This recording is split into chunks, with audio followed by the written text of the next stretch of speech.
શું ક્યારે વિચાર્યું છે કે એક રાજા, એક સમ્રાટ એનો પ્રેમ એને એના કર્તવ્યથી વિમુખ કરી શકે?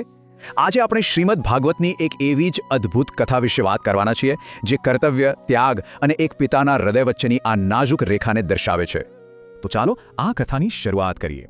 અહીં આપણે જોઈએ છીએ એક શક્તિશાળી રાજા મનુને, પણ એ કોઈ યુદ્ધ માટે નથી જઈ રહ્યા. ના, એ તો એક પિતા તરીકે પોતાના જીવનના સૌથી મોટા પડકારનો સામનો કરવા માટે મહાન ઋષિ કર્દમના આશ્રમ તરફ જઈ રહ્યા છે.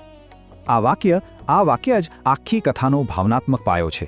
વિચારો, એક રાજા જે આખી દુનિયા પર શાસન કરે છે પણ પોતાની દીકરીના પ્રેમ આગળ એ લાચાર છે. આ એક પિતાની નબળાઈ પણ છે અને તાકાત પણ. જો મનુ સીધી કોઈ માંગણી નથી કરતા. એ કેટલા બુદ્ધિશાળી છે એ શરૂઆત કરે છે સન્માનથી. એ સમજાવે છે કે સમાજના બે મુખ્ય સ્તંભો કયા છે. એક આધ્યાત્મિક જ્ઞાન અને બીજું સાંસારિક શક્તિ. અને બહુ સારી રીતે જાણે છે કે એક વગર બીજું અધૂરું છે, પાંગળું છે.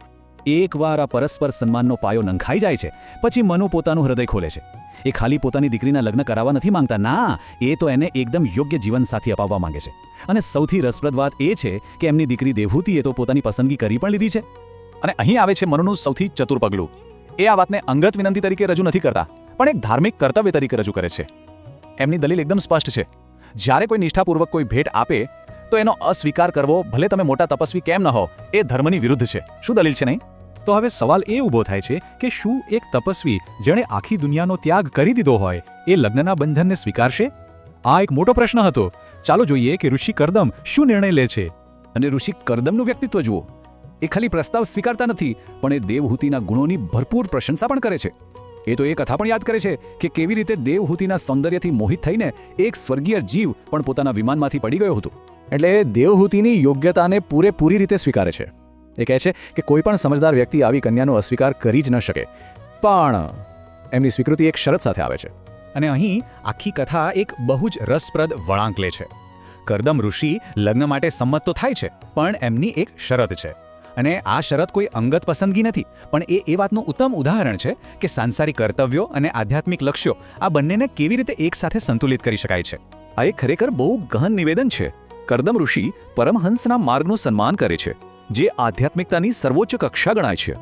એમની શરત સ્પષ્ટપણે બતાવે છે કે હા, એ પોતાના સાંસારિક કર્તવ્યો પૂરા કરવા માટે પ્રતિબદ્ધ છે, પણ એમનો અંતિમ ઉદ્દેશ, એમનું અંતિમ લક્ષ્ય તો હંમેશા આધ્યાત્મિક મુક્તિ જ રહેશે.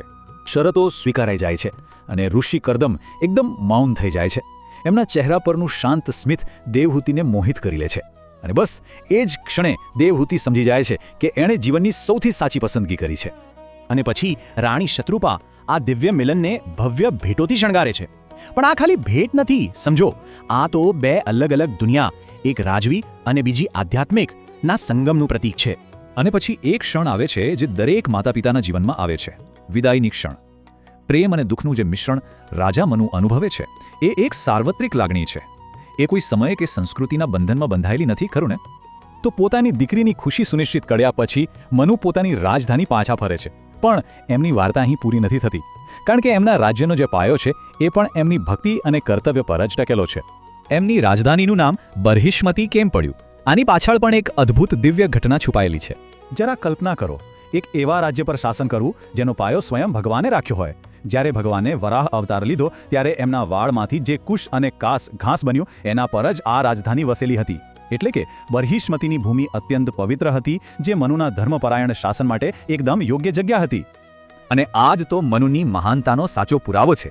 જુઓ, એ એક રાજા હતા. એમની પાસે દરેક પ્રકારના સુખ હતા અને એ એનો આનંદ પણ માણતા હતા. પણ એમનું હૃદય હંમેશા એક ઉચ્ચ ઉદ્દેશ્ય માટે, ભગવાન માટે સમર્પિત રહેતું હતું. એમની ભક્તિ એક એવા લંગર જેવી હતી જે એમને કોઈ પણ સાંસારિક મોહમાયાના તોફાનમાં સ્થિર રાખતી હતી. અને આ જ અટલ શ્રદ્ધાએ એમના સમગ્ર શાસનને વ્યાખ્યાયિત કર્યું. એક એવું શાસન જે એટલું લાંબુ ચાલ્યું કે આપણે કલ્પના પણ ન કરી શકીએ. એમને એકાંતર યુગો સુધી શાસન કર્યું. હવે એક યુગ એટલે લાખો વર્ષો. મતલબ કે આ એક અકલ્પનીય રીતે લાંબો સમયગાળો છે. અને આટલા લાંબા સમય દરમિયાન એમની ભક્તિ ક્યારે એક ક્ષણ માટે પણ ઓછી ન થઈ. અને આમાંથી આપણને એક બહુ મોટી શીખ મળે છે. કથા આપણને એ કહે છે કે જ્યારે તમે કોઈ એવી વસ્તુ માટે જીવો છો જે તમારા પોતાના કરતાં પણ મોટી છે, ત્યારે જીવનની નાની મોટી મુશ્કેલીઓ, દુઃખ, તકલીફો એ તમને સ્પર્શી પણ નથી શકતા. તમે શારીરિક, માનસિક દરેક પ્રકારના દુઃખથી ઉપર ઉઠી જાઓ છો. તો મનુનો વારસો શું હતો? એક બેવડો હતો. એક તરફ એમણે વ્યક્તિગત રીતે આધ્યાત્મિકતાની ઊંચાઈઓ હાંસલ કરી અને બીજી તરફ એમણે એક એવા સમાજનું નિર્માણ કર્યું જે ધર્મ એટલે કે સાચા આચરણ અને કર્તવ્યના સિદ્ધાંતો પર આધારિત હતો. એમણે સૌને પોતાનું કર્તવ્ય શું છે એ શીખવ્યું. મનુની આ આખી કથા આપણને એક શક્તિશાળી પાઠ શીખવે છે. તમે દુનિયામાં રહીને પોતાના બધા કર્તવ્યો નિભાવીને પણ દુનિયાદારીથી ઉપર ઉઠી શકો છો. બસ શરત એકલી છે કે તમારું હૃદય હંમેશા એક ઉચ્ચ લક્ષ્ય પર સ્થિર રહેવું જોઈએ. તો આ કથાના અંતે સવાલ એ છે કે આપણા જીવનનું ઉચ્ચ લક્ષ્ય શું છે?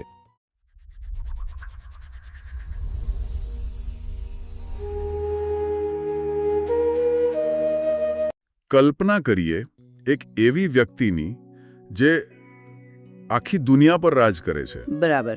જેની પાસે કલ્પી ન શકાય તેટલી સંપત્તિ છે, અકૂટ સત્તા છે અને જે હજારો વર્ષો સુધી એક ભવ્ય મહેલમાં પોતાનું જીવન પસાર કરે છે. બરાબર.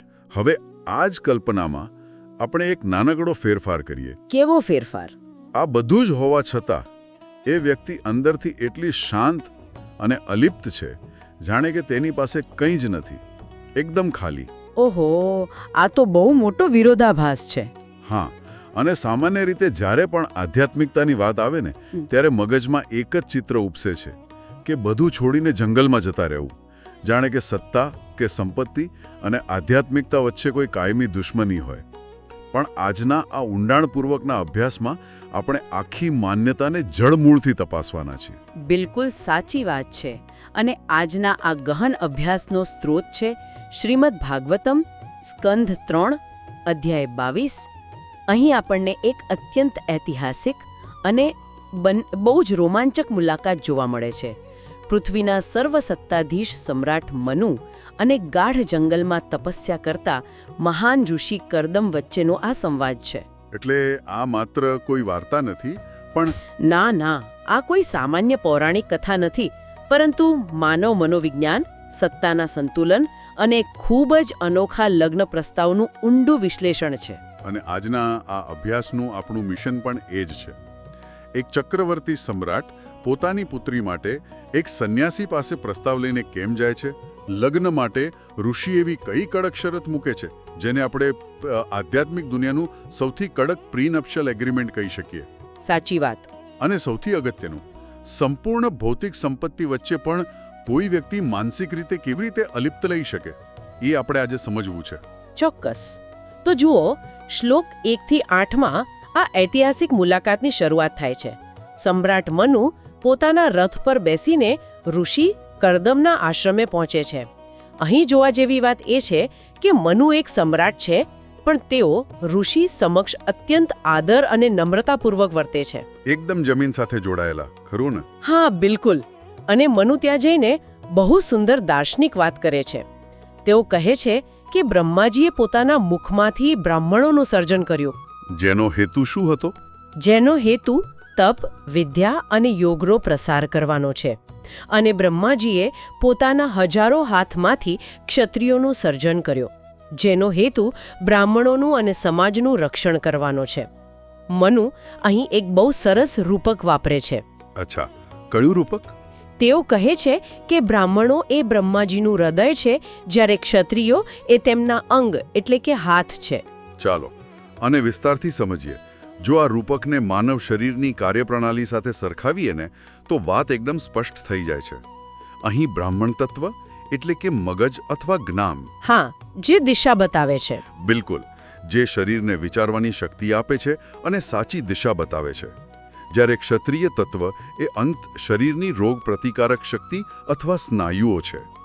હવે જો મગજ પાસે સ્નાયુઓનું રક્ષણ ન હોય તો તે નિર્બળ બની જાય. એકદમ સાચો. અને જો તાકાતવર સ્નાયુઓ પાસે મગજનું સાચું માર્ગદર્શન ન હોય તો એ તાકાત વિનાશક બની શકે છે. બંને એકબીજા વિના સાવ અધૂરા છે.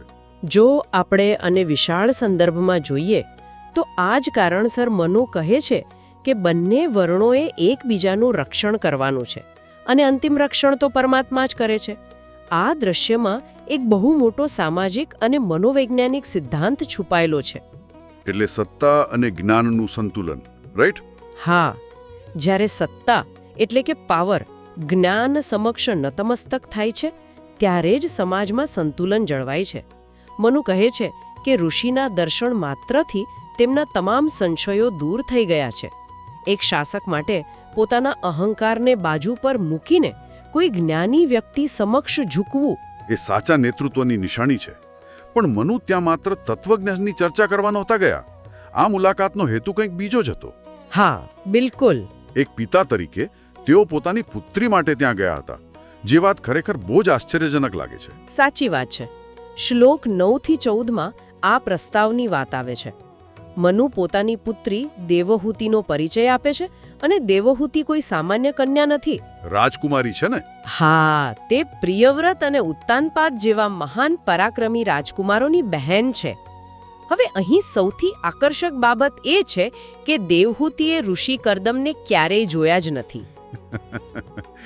એક મિનિટ, ક્યારે જોયા નથી? ના, નારદ મુનિ જ્યારે મહેલમાં આવ્યા હશે ત્યારે તેમણે ઋષિ કર્દમના ચરિત્ર, તેમની અખૂટ વિદ્યા, તેમના તેજસ્વી રૂપ અને ઉંમર વિશે માત્ર વાત કરી હતી. અચ્છા. અને દેવહૂતિએ માત્ર આ વર્ણન સાંભળ્યું અને મનોમન જ ઋષિને પોતાના પતિ તરીકે સ્વીકારી લીધા. મનુ આ વાત ઋષિને જણાવે છે અને વિનંતી કરે છે કે તેઓ આ યોગ્ય કન્યાનો સ્વીકાર કરે. અહીં વાત ખરેખર ખૂબ જ રસપ્રદ બને છે. આને બરાબર સમજીએ. દેવહૂતિએ માત્ર કોઈના વર્ણન પરથી જ જિંદગીનો આટલો મોટો નિર્ણય લઈ લીધો. મતલબ, આજના ડિજિટલ યુગમાં આપણે કોઈ રેસ્ટોરન્ટમાં જમવા જવું હોય તો પણ 10 લોકોના રિવ્યૂ વાંચીએ છીએ. હા, એ તો છે જ. અને અહીં કોઈ ડેટિંગ નહીં, કોઈ મુલાકાત નહીં, માત્ર નારદજી જેવા અત્યંત વિશ્વસનીય સ્ત્રોતની વાત પર સંપૂર્ણ શ્રદ્ધા મૂકીને એક રાજકુમારી જંગલમાં રહેતા ઋષિ સાથે જીવન વિતાવવા તૈયાર થઈ ગઈ. પણ સામે પક્ષે મારો સવાલ એ છે કે ઋષિ કર્દમ તો સંન્યાસી છે ને? તેઓ આ પ્રસ્તાવ શા માટે સ્વીકારે? આ જ દલીલ મનુ પણ કરે છે.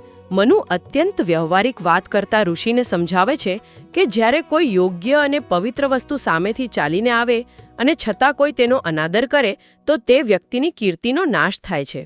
ઓહો, એટલે પ્રસ્તાવ ઠુકરાવવો એ અહંકાર ગણાય? બરાબર. એક સંન્યાસી કે વિરક્ત માટે પણ અહંકારવશ થઈને સારી તકને ઠુકરાવવી યોગ્ય નથી. અહીં આધ્યાત્મિકતા અને વ્યવહારિકતાનો અદ્ભુત સમન્વય જોવા મળે છે. હા, એ વાત તો છે. ભૌતિક સંપત્તિ ભલે ગમે તેટલી હોય, પણ દેવહૂતિની દૃઢતા જુઓ. તેનું આકર્ષણ ઋષિના નૈતિક અને આધ્યાત્મિક મૂલ્યો પ્રત્યે હતું, રાજમહેલના સુખો પ્રત્યે નહીં. આ દર્શાવે છે કે સંન્યાસનો અર્થ સામાન્ય બુદ્ધિ કે તર્કને નેવે મૂકી દેવો એવો બિલકુલ નથી થતો. તો હવે ઋષિ કર્દમ આ પ્રસ્તાવ પર શું પ્રતિક્રિયા આપે છે? શું તેઓ સીધી જ હા પાડી દે છે? હા, શ્લોક 15 થી 20માં ઋષિ કર્દમનો જવાબ છે. તેઓ પ્રસ્તાવ સ્વીકારે છે અને પરંપરાગત વૈવાહિક વિધિથી લગ્ન કરવાની સંમતિ પણ આપે છે. સરસ. એટલું જ નહીં, ગ્રંથમાં ઋષિ દેવહૂતિના અદ્ભુત સૌંદર્યના વખાણ પણ કરે છે. અહીં એક બહુ જ રસપ્રદ કિસ્સો ટાંકવામાં આવ્યો છે. ઋષિ કહે છે કે એકવાર દેવહૂતિ પોતાના મહેલની અગાસી પર દડો રમી રહી હતી. બરાબર. તેના પગની ઝાંઝરનો મધુર અવાજ સાંભળીને અને તેનું આકર્ષક રૂપ જોઈને વિશ્વાવસુ નામનો એક ગાંધર્વ એટલો બધો મોહિત થઈ ગયો કે તે પોતાના ઉડતા વિમાનમાંથી સીધો નીચે પડી ગયો. અરે બાપરે, વિમાનમાંથી પડી ગયો! આ તો ખરેખર માન્યામાં ન આવે તેવું છે. હા, કલ્પના કરો. એક અલૌકિક ગાંધર્વ જે પોતે સ્વર્ગીય સુંદરતા વચ્ચે રહેતો હોય તે એક માનવ કન્યાના રૂપથી આકર્ષાઈને વિમાનમાંથી પડી જાય. દેવહૂતિનું રૂપ ખરેખર અસાધારણ હશે. પણ જો ઋષિ પણ આ રૂપથી આકર્ષાયા હતા તો પછી પેલી કડક શરતવાળી વાત ક્યાંથી આવે છે? આ એક મહત્વપૂર્ણ પ્રશ્ન ઊભો કરે છે. ઋષિ કર્દમ ભલે સંમતિ આપે છે, પરંતુ તેઓ પોતાનું મૂળ લક્ષ્ય ભૂલ્યા નથી. તેઓ મનુ સમક્ષ એક અત્યંત કડક શરત મૂકે છે. કેવી શરત? તેઓ કહે છે કે હું માત્ર ત્યાં સુધી જ ગૃહસ્થ જીવનમાં રહીશ જ્યાં સુધી દેવહૂતિના ગર્ભથી સંતાન પ્રાપ્ત ન થાય. ઓહો. હા, અને સંતાન પ્રાપ્તિ થતાં જ હું પરમહંસ ધર્મ અપનાવી લઈશ, સંન્યાસ લઈશ અને માત્ર ભગવાનનું ધ્યાન ધરીશ. તો આ બધાનો અર્થ શું છે? આને જ કહેવાય આધ્યાત્મિક જગતનું સૌથી સ્પષ્ટ પ્રીનપ્શિયલ એગ્રીમેન્ટ. લગ્ન મંડપમાં પગ મૂકતા પહેલા જ પોતાની એક્ઝિટ સ્ટ્રેટેજી જાહેર કરી દેવી. બિલકુલ. વ્યક્તિ તેમાં અટવાઈ જાય છે. પણ આ પરમહંસ ધર્મ એટલે શું? શું તે સામાન્ય સંન્યાસ કરતાં કંઈક અલગ છે? હા, જુઓ, પરમહંસ એટલે આધ્યાત્મિકતાની સર્વોચ્ચ કક્ષા. હંસ પક્ષીની એક લાક્ષણિકતા છે કે જો તેને દૂધ અને પાણી મિશ્ર કરીને આપવામાં આવે તો તે માત્ર દૂધ પી લે છે અને પાણી છોડી દે છે. અરે વાહ, આ બહુ સરસ ઉદાહરણ છે. તેવી જ રીતે પરમહંસ ધર્મ એટલે આ સંસારરૂપી મિશ્રણમાંથી માત્ર ઈશ્વરરૂપી પરમ તત્વનો સ્વીકાર કરવો અને માયારૂપી ભૌતિકતાનો ત્યાગ કરવો. ઋષિ પહેલેથી જ જાણે છે કે સંસાર અત્યંત આકર્ષક છે, હા, એમાં ડૂબી જવાય. એટલે જ તેમાં ડૂબી જવાની પૂરી શક્યતા છે. તેથી પ્રવેશતી વખતે જ બહાર નીકળવાનો રસ્તો અને સમય નક્કી કરી લેવો એ ઉચ્ચ કક્ષાના મનોનિગ્રહની નિશાની છે. તેઓ ગૃહસ્થ જીવનની જવાબદારી નિભાવવા તૈયાર છે, પણ તે જવાબદારીને પોતાનું અંતિમ લક્ષ્ય માનવાની ભૂલ નથી કરતા. મનુષ્ય પોતાની ઈચ્છાઓ પૂરી કરવા અને આધ્યાત્મિક લક્ષ્ય વચ્ચે સંતુલન કેવી રીતે સાધી શકે તેનું આ ઉત્તમ ઉદાહરણ છે. ચોક્કસ. કોઈ પણ નવી યાત્રા શરૂ કરતા પહેલા આપણું અંતિમ સ્ટેશન કયું છે તે સતત યાદ રાખવું કેટલું જરૂરી છે તે આ શરત પરથી સમજાય છે. આગળની કથા પણ એટલી જ ભાવનાત્મક છે ને. શરત મૂક્યા પછી શું થાય છે? શ્લોક 21થી 32માં લગ્ન અને વિદાયનું ખૂબ જ ભાવુક વર્ણન છે. પોતાની શરત મૂક્યા બાદ ઋષિ કરદમ એકદમ શાંત થઈ જાય છે અને આંખો બંધ કરીને કમળના નાભીવાળા ભગવાન વિષ્ણુનું ધ્યાન ધરવા લાગે છે. બરાબર. તેમના ચહેરા પર એક દિવ્ય સ્મિત છે. દેવહૂતિ એ જ સ્મિતથી આકર્ષાય છે અને લગ્ન થાય છે. મહારાણી શત્રુપા, જેઓ દેવહૂતિના માતા છે, તેઓ પોતાની લાડકવાઈ દીકરીને ખૂબ જ કિંમતી આભૂષણો, વસ્ત્રો અને ભેટ સોગાદો આપે છે. એક રાજકુમારીની વિદાય છે એટલે ભવ્ય તો હોય જ. હા, પરંતુ આખા અધ્યાયનું સૌથી હૃદયસ્પર્શી દૃશ્ય વિદાય વખતે સર્જાય છે. સમ્રાટ મનુ પોતાની પુત્રીને ભેટી પડે છે અને ચોધાર આંસુએ રડી પડે છે. તેમના આંસુઓથી દેવહૂતિના વાળ ભીંજાઈ જાય છે. આ અદ્ભુત વિરોધાભાસ છે. આ દૃશ્ય આપણને એક બહુ મોટો બોધ આપે છે. સમ્રાટ મનુ, કે જેઓ આટલા જ્ઞાની છે, જેમણે હમણાં જ શરીર અને આત્મા વિશે આટલી મોટી ફિલોસોફી સમજાવી, તેઓ એક સામાન્ય પિતાની જેમ રડી રહ્યા છે. હા, પિતાનું હૃદય તો એવું જ હોય ને. બિલકુલ. સામાન્ય રીતે લોકો એવું માને છે કે આધ્યાત્મિક વ્યક્તિ એટલે એવી વ્યક્તિ જેને કોઈ ફરક જ ન પડે, જે પથ્થર જેવી સંવેદનાહીન થઈ જાય. પણ અહીં સાબિત થાય છે કે નિર્લેપતાનો અર્થ પ્રેમ ન કરવો એવો નથી થતો. તમે કોઈ વસ્તુ કે વ્યક્તિ પ્રત્યે માલિકી ભાવ ન રાખો, પણ તેનો અર્થ એ નથી કે તમારામાં લાગણીઓ જ નથી. આધ્યાત્મિક હોવાનો અર્થ સંવેદનાહીન થવું એવો બિલકુલ નથી. એકદમ સાચી વાત કહી તમે. આ જ્ઞાન અને લાગણીઓનું સર્વશ્રેષ્ઠ સંતુલન છે. વિદાય લીધા બાદ સમ્રાટ મનુ પોતાની નગરી બર્હિષ્મતી પાછા ફરે છે. તેમના પરત ફરવાના માર્ગનું વર્ણન પણ ખૂબ જ પ્રતિકાત્મક છે. પ્રતિકાત્મક કેવી રીતે? જો તેઓ સરસ્વતી નદીએ, જેને ઋષિકુલ્યા પણ કહેવાય છે, તેના કિનારે આવેલા શાંત આશ્રમો જોતા જોતા જાય છે. હવે આ બર્હિષ્મતી નગરી વિશે એક બહુ ઐતિહાસિક અને રસપ્રદ માહિતી શ્લોકોમાં આપવામાં આવી છે. આ નગરી ત્યાં વસી હતી જ્યાં પૃથ્વીનો ઉદ્ધાર કરતી વખતે ભગવાન વરાહના શરીર પરથી કેટલાક વાળ નીચે પડ્યા હતા. ઓહો, ભગવાન વરાહના વાળ? હા, અને તે વાળ હંમેશા લીલાછમ રહેતા કુશ અને કાશ નામના ઘાસમાં ફેરવાઈ ગયા હતા. સમ્રાટ મનુએ આ જ પવિત્ર ઘાસનો ઉપયોગ કરીને યજ્ઞ કર્યો હતો અને ભગવાનની આરાધના કરી હતી. એટલે કે તેઓ જે પર્યાવરણમાં રહે છે, જે પ્રકૃતિ તેમની આસપાસ છે, તેનો જ ઉપયોગ તેઓ પોતાની આધ્યાત્મિક સાધના માટે કરે છે. આ એક બહુ મોટો સંદેશ છે કે સાધના માટે હંમેશા ક્યાંક બહાર જવાની કે જંગલમાં ભટકવાની જરૂર નથી હોતી. તમારી આસપાસની વસ્તુઓ જ પવિત્ર બની શકે છે. બરાબર. અને તે જ નગરીમાં મનુ પોતાના મહેલમાં પ્રવેશે છે. આ મહેલ વિશે શ્લોકમાં કહેવાયું છે કે તે ત્રણેય ટાપ એટલે કે આધ્યાત્મિક, આદિદૈવિક અને આદિભૌતિક દુઃખોનો નાશ કરનારો હતો. આ ત્રણેય તાપ બહુ ભારે શબ્દો છે.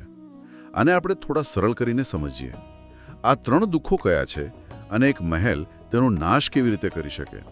મહેલ કંઈ કોઈ જાદુ થોડી કરે. હા, આ સમજવું ખરેખર જરૂરી છે. આધ્યાત્મિક તાપ એટલે એવા દુઃખો જે આપણા પોતાના શરીર અને મનમાંથી ઉત્પન્ન થાય છે, જેમ કે કોઈ બીમારી, ક્રોધ, ઈર્ષ્યા કે ડિપ્રેશન. બરાબર છે, જે અંદરથી આવે. હા. પછી આદિભૌતિક તાપ એટલે એવા દુઃખો જે અન્ય જીવો તરફથી મળે છે, જેમ કે કોઈ વ્યક્તિનું અપમાન કરવું, કોઈ પ્રાણીનો હુમલો કે શત્રુઓનો ત્રાસ. ઓકે. અને આદિદૈવિક તાપ એટલે પ્રકૃતિ કે દેવો તરફથી આવતી આપત્તિઓ, જેમ કે ભૂકંપ, અતિવૃષ્ટિ કે વાવાઝોડું. હવે મહેલ કંઈ કોઈ જાદુઈ ઇમારત નહોતી કે જે આ દુઃખોને રોકી શકે, પરંતુ મનુના મહેલનું વાતાવરણ અને તેમની પોતાની માનસિક સ્થિતિ એટલી ઉચ્ચ કક્ષાની હતી કે આ બહારના કોઈ પણ દુઃખો તેમની આંતરિક શાંતિને હચમચાવી શકતા નહોતા. આ સમજૂતી બહુ સચોટ છે. મતલબ કે દુઃખ આવતું જ નહોતું એવું નથી, પણ એ દુઃખની તેમના મન પર કોઈ અસર જ નહોતી થતી. એકદમ સાચું. હવે આપણે આખી કથાના ક્લાઇમેક્સ તરફ જઈએ છીએ. શ્લોક 33 થી 39માં સમ્રાટ મનુની જીવનશૈલીનું વર્ણન છે. આ વર્ણન કોઈના પણ મનમાં ઉથલપાથલ મચાવી શકે છે. મનુએ કેટલો સમય રાજ કર્યો? 1-2 વર્ષ નહીં, આખો એક મન્વંતર. અને મન્વંતર એટલે 71 ચતુર્યુગ જેટલો વિશાળ સમયગાળો. આટલા હજારો લાખો વર્ષો સુધી તેમણે પૃથ્વી પર શાસન કર્યું. બાપરે. પોતાના પરિવાર સાથે રહ્યા, મહેલોના તમામ સુખો ભોગવ્યા. શ્લોકમાં સ્પષ્ટ લખ્યું છે કે તેમણે ધર્મની મર્યાદામાં રહીને ભૌતિક સુખો ભોગવવામાં કોઈ જ કમી રાખી ન હતી.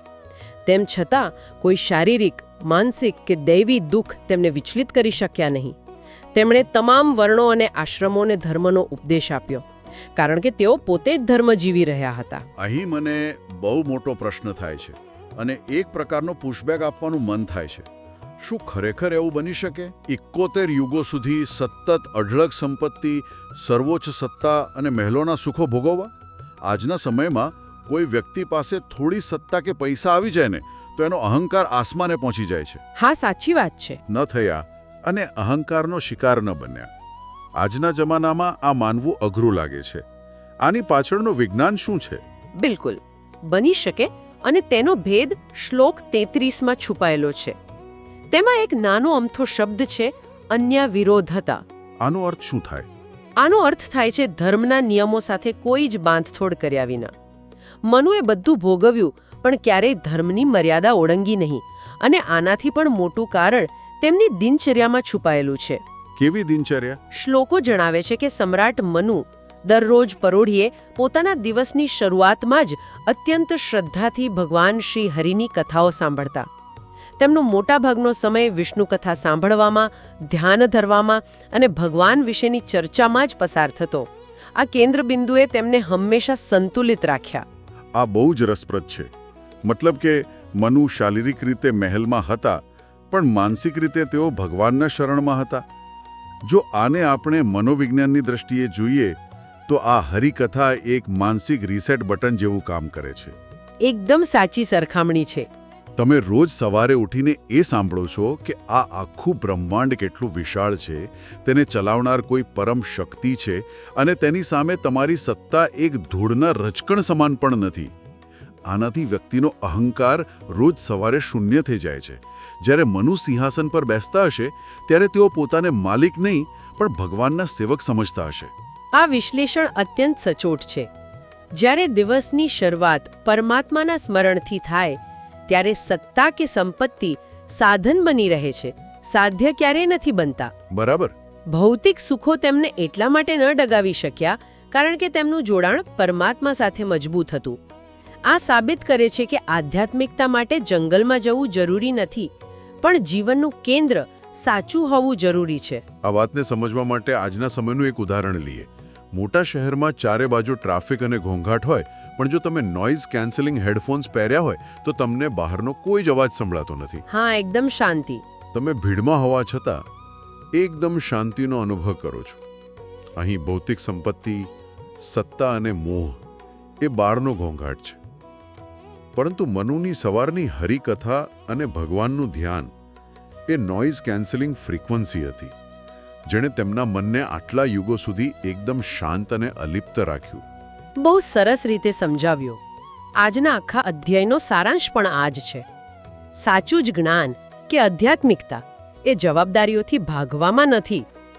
કરદમ ઋષિએ સંન્યાસી હોવા છતાં લગ્ન કર્યા, અને સમ્રાટ મનુએ ઋષિ જેવું મન હોવા છતાં 71 યુગો સુધી રાજ કર્યું. એટલે બંનેનું સંતુલન અલગ અલગ હતું. હા, બંને સંસારમાં રહીને પોતાની ફરજો પૂરેપૂરી નિભાવી, પરંતુ સ્પષ્ટ આધ્યાત્મિક સીમાઓ નક્કી કરીને તેને નિભાવવામાં આવી. એક પાસે પોતાની એક્ઝિટ સ્ટ્રેટેજી હતી અને બીજા પાસે પોતાનો ડેલી એન્કર હતો. આ ઊંડાણપૂર્વકના અભ્યાસના અંતે આપણે સૌ એક પ્રશ્ન પર વિચાર કરવાનો છે.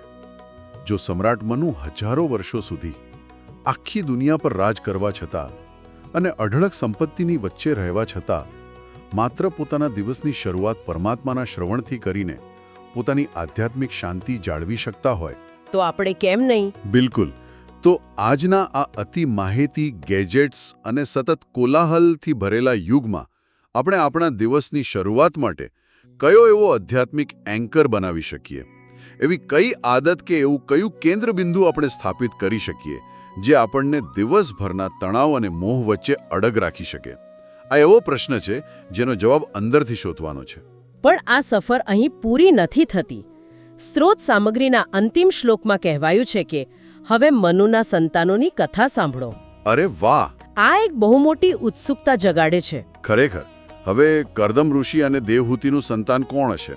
અને સૌથી મોટો સવાલ, ઋષિએ જે પેલી કડક શરત મૂકી હતી કે સંતાન થતાં જ તેઓ સંન્યાસ લઈ લેશે, શું તેઓ ખરેખર એવું કરી શકશે?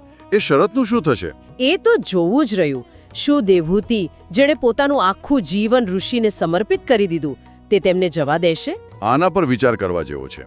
ત્યાં સુધી આજના આ સુંદર વિચારો પર મનન કરતા રહો. આવજો.